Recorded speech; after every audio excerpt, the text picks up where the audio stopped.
So today's topic is Verizon's announcement that they're going to cut 13,000 jobs. I was like, surely they wouldn't issue news like that before Thanksgiving. And then the week that happened. before Thanksgiving. Welcome to Praxis Project. If you're a CEO, senior leader, or board member navigating the fast-evolving world of business, you have found your hub of actionable insight and no-nonsense discussion. Today's topic is Verizon's announcement that they're going to cut 13,000 jobs. So I think there's like somewhere between 10 and 15% of their non-unionized workforce. I mean, what I kept thinking about was just how different it is, publicly traded companies versus privately held companies. I would say we want to skate to where the puck is going. If we're going to do this, it's going to be because we're pivoting the business, not just for a financial reason. Because what we don't want to do is downsize and then, we picked up another client or we're opening more locations. Now we have to hire again. There's so much whiplash in that with your workforce. Obviously, very different scale and very different objectives if you're publicly traded. We were actually talking about it here in our household because last week we randomly met a person that worked at Verizon in our local watering hole and just struck up a conversation. And then he started saying we have a new CEO. No, we're like, are you even from where we live in North Carolina? And he was like, no, I was doing he's like a field engineer. So basically I was talking about the new CEO and he was like, everyone's kind of whispering and nervous about next week. And then I was like, surely they wouldn't issue news like that before Thanksgiving. And then the week before Thanksgiving. And then my husband's like, you should have never said anything because that's that's terrible. This is great and easy to talk about over a beer. But in this industry, how else do you eke out margin when everything is so difficult? Fios is just even getting that infrastructure is so incredibly expensive. And so to keep acquiring or doing whatever, which they look like they seem to have the cash to, but how else are they going to do that? So I don't know. I think they felt it was coming, but from what I've heard, the communication was a little difficult and everybody was just on pins and needles and not knowing what was going on. Yeah, I guess, was it some of that's hard to control? He's only been there a couple months, so it's a very short tenure, and to come out with this. So part of me was I wonder how much of a listening tour did he, was he able to really do? Was that? Oh, he was on the board. Okay, yeah. But I mean, how much? Again, going back to to some other articles we've looked at where we're thinking about spreading kind of information throughout an organization and making sure people feel heard. Even if a new CEO comes in and starts doing a listening tour, there's going to be some anxiety because there's going to be some changes. There was a reason the change was made. And so there's just going to be some natural anxiety there. Mm-hmm. And whether that person you were speaking to, Valerie, if their anxiety was a result of just, we know there have been some conversations and we know there's an announcement coming.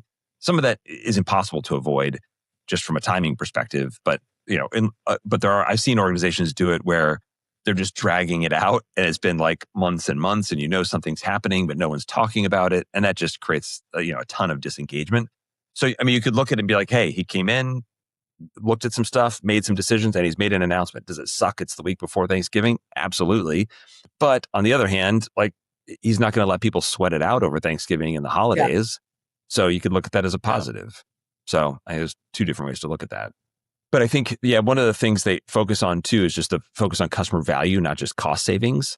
So I think that's, that there's a real emphasis on how do we create value for the customer. This isn't just a make the books look good, finding ways to experiment and removing obstacles and doing less to actually do more. How do you get stuff out of the way?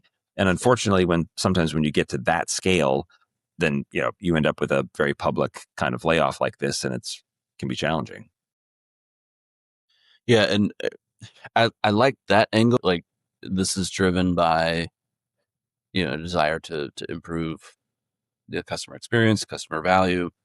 I guess I'm curious about that because it also talked about, looking at their competitors and how they might be better positioned. Not always, that's always and never are loaded words, but I think you get more value out of looking at your clients than you do out of looking at your competitors. Because I think it's more direct. It's, you're less reactive. If you're looking at competitors, by definition, you're more reactive to what is happening around you and that, but like trying to drive your relationship with the customer or improve that, I think is a better motivation most times. Yeah. Yep. Yeah. And what's happening with the customer can be very different than what your competitors are trying to do. Right. So, Right. yeah. Do you have FiOS in your Yeah. apartment? Yep. So we had it on Wall Street and it was great where it wasn't like you had to call up, here we have Spectrum. Like it's a whole rigmarole. We have to like call and set up. Like FiOS is just really easy. As long as, the building is outfitted, which a lot of New York City is, then it's great. Yeah. And then thereafter, Yeah. you don't ever have to talk to anybody ever again for like the duration of your contract. It's wonderful. Yeah. We like had to set it up in our office in by Flatiron, and like that was a little difficult. And even just like getting our first bill payment out was also really difficult. I'm like, we're trying to give you Mm-hmm. our money. Like, just take it. Why can't I talk to a person? Because like it was getting Mm-hmm. so complicated. And I've been a Verizon cell phone user for my entire adult life. And like I noticed the prices just keep increasing. And that's the only way in which they probably from like a mobile user experience can continue doing what they do. But if you look at all the options right now, people like there's like $5 plans up there. Mm-hmm. Yeah. I mean, Yeah. Mm-hmm. Yeah. No, I will say it has not been, yeah, well, setting up FiOS was great. The multi-product component of Verizon is still very clunky. To oh be a yeah, mobile user and have FiOS, and there was there's supposed to be a discount you get if you've got both, but like yeah, on the app, like you can't, like the app is kind of clunky when you're trying to, if you want to look at your FiOS bill versus your cell phone bill, like you still, I think, don't get the feeling of being a single Verizon customer with a bunch of products. Like I'm a Verizon mobile user and I'm a Verizon FiOS user. Like yeah. those are two very different things. The one interesting thing they've done, which, you might argue smaller companies wouldn't have the ability to do, is they've set up this $20 million career transition fund to help Oh, with nice. like Yeah. offboarding, reskilling, which is really great. I didn't do any analysis to figure out like how much that is per person over what period of time, and is that really sufficient? But it's at least, they're taking steps to do that. Yeah. I think it's easy to look at that and be like, we're a small company. If and be like, I can't do that. Well, actually, you could do a smaller version. Maybe you're not Mm-hmm. going to put a $20 million fund together, but every organization has the ability to do something, even if it's just through networks or mentoring or connections for people, or using an agency to help support if you have to do a layoff. Like there are ways to do those things, and that speaks well of an organization and its culture and its brand from an employer perspective if you're being proactive about addressing that. So I thought that was a really Mm-hmm.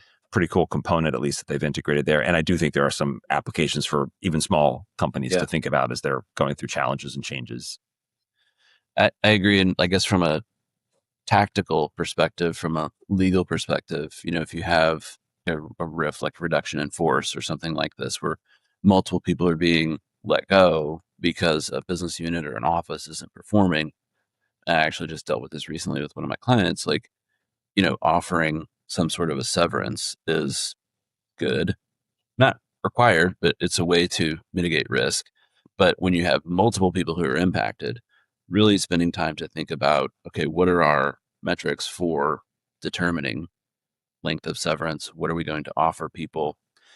You have less flexibility then if the three of us are laid off and like I come back and I say, hey, I don't want 6 weeks of severance, I want 8. Well, if I make a change for you, I have to make a change for others, or I take the risk of, playing favor. Like it's I don't know if it's complicated or complex, but it's, you know, uh, you're a little bit more limited in those scenarios or situations Yeah. because you want to be fair to everybody. But I do agree, like trying to orient the people being offboarded to the future and what does the future look like for you. And so offering, you know, resume builder or referrals or something Yeah. like that to orient them to the future, I found is productive. Yeah. And one of the things I kind of found myself asking too is like, how can organizations be proactively thinking about adaptability today versus getting to the point Mhm. where we've got to do a layoff and then retool to adapt? Like, how do you stay ahead of that game? And I spoke at a little luncheon, kind of a founder startup luncheon earlier this week, and that topic of funding, burn, and sort of growth for growth's sake.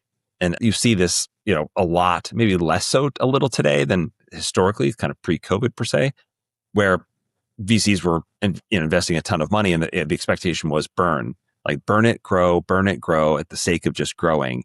And a lot of those fizzled out. And you have to wonder, like, how much of that was because they really weren't building adaptability into the process of evolving the business model in those early stages, and get way so far out ahead of their skis that they find themselves in trouble. So I think small or large, like asking yourself the question of like, how do we get our team to be more adaptable and aware of changes and customer focused versus just bottom line focused, so that we're really creating value, which is sustainable over time, much more so than just like, let's fix the books for this year. I've even seen organizations kind of assess, and we used to do this, like assess your talent or assess the departments. How are they performing? Or each, manager or department leader, who are your superstars? Who are your core players? And then who, if they left, would we not replace? And sometimes things like that can take care of themselves. Obviously not on a scale like this. Like, you're not going to, hey, we need to cut 10,000 people. Let's just wait for them to leave. But at smaller organizations, 1-2 people leaving might make a big difference. So knowing who are the people we can't lose and who are the people that if they left, we probably wouldn't replace them. We'd probably do things different, or we'd shift strategy. Yeah. One final thought for me on this is just communication, right? The importance, we've talked about this before, the importance of being heard. People want to understand the why. And sometimes we have to make difficult decisions as leaders. And sometimes those difficult decisions impact people. But it's upon us to communicate that clearly and transparently, not hide from it, but to own it, own the why behind it. And that's a key part of being able to reestablish and build trust and stabilize morale after the event, and making sure that you're really clear and transparent and forthright with people to build that trust. Yeah. Yeah, it's a credibility thing, right? Yeah. I was trying to see how many employees they actually had, because 13,000 is a lot. But I mean, I think like from now through the end of the year, like this guy has to, if he didn't go on a listening tour, he's got to go on a tour for sure. Yeah. And, just have the uncomfortable town hall, have the uncomfortable Q&A, like, get everybody comfortable. Because I can't imagine the impact that it's going to have from now through end of year. And probably the fear, like, is that the first one, the last one? What else is going on?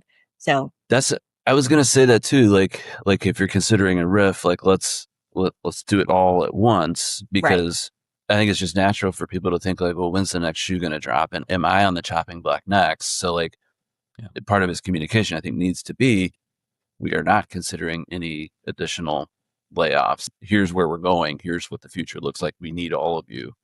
I don't know if you can say that, but like the idea of like, hey, there's, an axe over my head that could fall at any day. I think that's incredibly demotivating, and people will start to check out. Yeah. I think you have to cut once and cut hard, and cut it in a way that you've got the runway to get where you're trying to go without doing it again.